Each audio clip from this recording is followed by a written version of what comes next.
Maka pada akhirnya tidak ada satupun partai yang tidak mendukung Bapak Presiden Prabowo. Jadi Pak Presiden Prabowo ini bisalah untuk disematkan sebagai Bapak pemersatu bangsa. Megawati menolak dan tidak mau misalnya, dan harus bawah berubah pikiran kepada Ibu Puan Maharani misalnya, ya itu adalah keputusan PDI Perjuangan.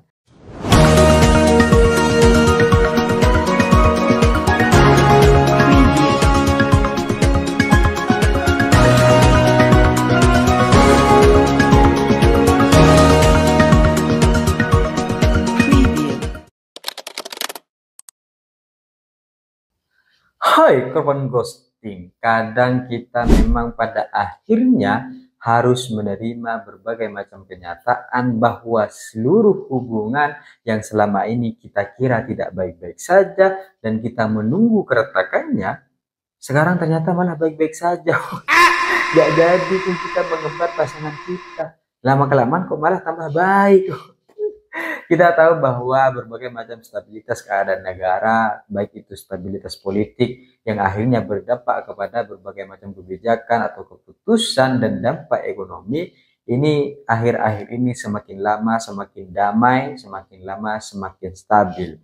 Dan ketika kita lihat berbagai macam kelompok elemen partai politik yang kemudian ada di dalam pemerintahan, ini sudah cukup bahkan sangat, karena seluruh partai yang ada di Indonesia sudah sama-sama mendukung Bapak Presiden Prabowo Subianto. Kita tahu bahwa satu partai yaitu PDI Perjuangan yang kemudian berada di luar kabinet pemerintahan merah putih Bapak Presiden Prabowo Subianto, namun dalam satu posisi juga mendukung Bapak Presiden Prabowo Subianto. Jadi sebenarnya di era Prabowo dan Gibran hari ini tidak ada salah satu dukungan elemen politik yang tidak mendukung, gitu. Gak ada.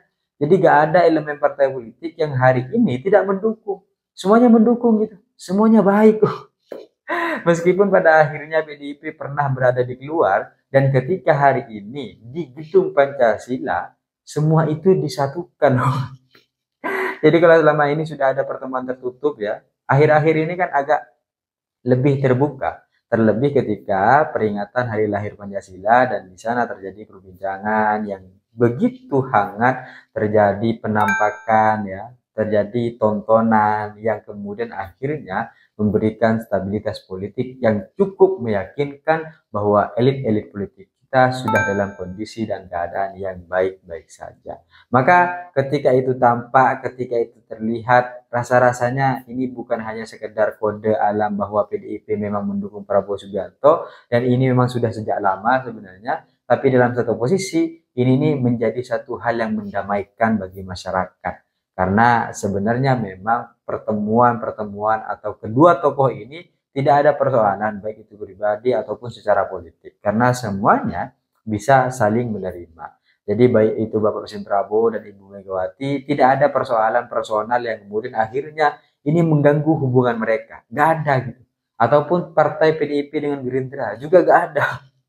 Sehingga akhirnya kedua tokoh ini ya hubungannya baik-baik saja gitu. Meskipun dijauhkan, meskipun di bagaimanapun, tetap dalam satu kondisi yang baik-baik saja.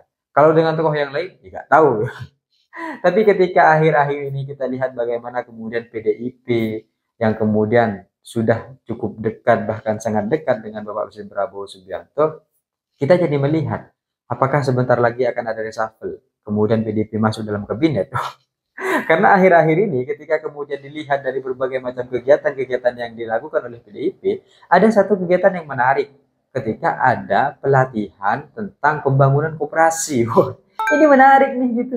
Di tengah permasalahan seorang menteri Budi Ari dengan kasus judi online-nya, PDIP di internalnya sedang melakukan tentang kegiatan-kegiatan pelatihan pengembangan koperasi di berbagai macam wilayah gitu.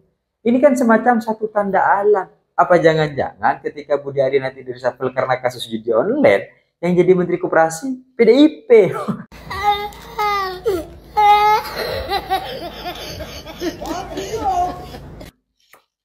Karena kita nggak tahu gitu, di seluruh kegiatan partai yang lain di luar PDI Perjuangan itu nggak ada tuh partai-partai yang melaksanakan kegiatan untuk pelatihan pengembangan koperasi, pelatihan pengembangan sumber daya manusia, SDM internal partainya, terkait dengan bagaimana koperasi ini harus dikembangkan, bagaimana koperasi ini harus dilakukan. Karena salah satu visi dari Bapak Presiden Prabowo Subianto adalah membangun koperasi di desa-desa, yang kemudian di sana nanti diharapkan terjadi pertumbuhan-pertumbuhan ekonomi dan roda-roda ekonomi baru bagi desa itu. Dan itu yang kemudian diharapkan.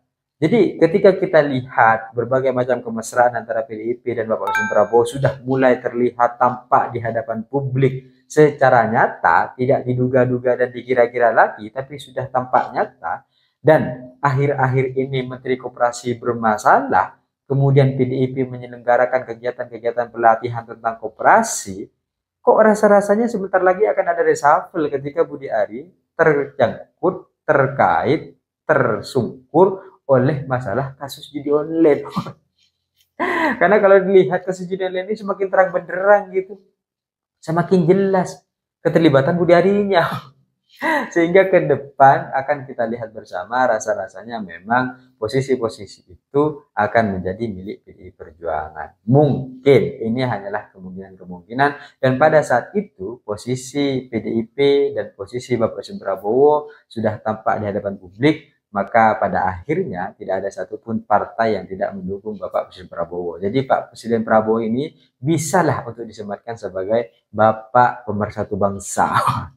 Iya, karena siapa yang kemudian tidak bisa bergabung dengan Bapak Presiden Prabowo? Siapa yang kemudian tidak bisa ditembusi? Siapa yang kemudian tidak bisa berkoordinasi, berkomunikasi, bekerja sama? Ini dalam satu posisi, dalam satu titik, ya Presiden Prabowo memang gak punya masalah dengan siapapun. Sehingga akhirnya, ya dia bisa bekerja sama dengan siapapun. Tanpa beban gitu. Bukan orang yang bilang tanpa beban, tapi ternyata masih ada beban. Bukan. Tapi Prabowo menang tanpa beban. Sehingga kalau dilihat dari berbagai macam kejadian dan peristiwa akhir-akhir ini, ya kemesraan-kemesraan itu sudah mulai cukup tampak dan sangat tampak. Dan ketika akhirnya kita lihat seperti apa kongres ke depan, maka sudah dapat dipastikan kongres PDIP akan aman, karena pemerintah juga sudah bersama dengan PDI Perjuangan. Karena yang namanya kekuasaan ini kan bisa saja mengintervensi gitu kan, meskipun itu sebenarnya nggak boleh gitu, tapi yang namanya orang ya kan bisa saja melakukan hal-hal demikian. Tapi ketika akhirnya kekuasaan ini sudah aman, maka kongres partai juga akan berjalan dengan aman. Dan info terbaru dari Pak Jarod yang sudah lama juga disampaikan bahwa arus bawah dari PDI Perjuangan tetap menginginkan Ibu Megawati. Ini nggak tahu nih kita nih, apakah Ibu Megawati akan tetap bertahan sebagai ketua umum ketika kongres PDIP nanti, atau ternyata ada penggantinya, entah Mas Prananda atau Ibu Puan Maharani. Tapi rasa-rasanya ketika kita melihat dari berbagai macam track record yang ada selama kontestasi politik 2024 dalam prosesnya, Puan Maharani selaku Ibu Ketua DPR RI yang hari ini menjabat dan tahun lalu juga menjabat, itu sudah diproyeksikan sebagai ketua umum ketika melihat proses politik untuk persiapan 2024 yang ke barat ke timur adalah Puan Maharani. Ini kan sudah proses penjajakan sebenarnya. Itu kan sudah rasa pertemuan antara ketua umum partai gitu. Cuma Puan Maharani belum jadi. Tapi apapun itu ya kita nggak tahu, ini hanyalah kemungkinan-kemungkinan yang bisa saja terjadi, bisa saja benar dan bisa saja salah. Tapi yang pasti pernyataan dari Pak Jarod bahwa arus bawah itu masih menginginkan Ibu Megawati. Perkara nanti di pertengahan jalan Ibu Megawati menolak dan tidak mau misalnya, dan arus bawah berubah pikiran kepada Ibu Puan Maharani misalnya, ya itu adalah keputusan PDI Perjuangan. Tapi yang penting ketika dilihat dari berbagai macam kemesraan antara Ibu Megawati dan Bapak Presiden Prabowo, menjadi satu kemesraan antara pemerintah dan PDI Perjuangan. Itu kalau ada lagu itu kan kayak gini, kemesraan ini janganlah cepat berlalu, ya dirawat sampai 2029.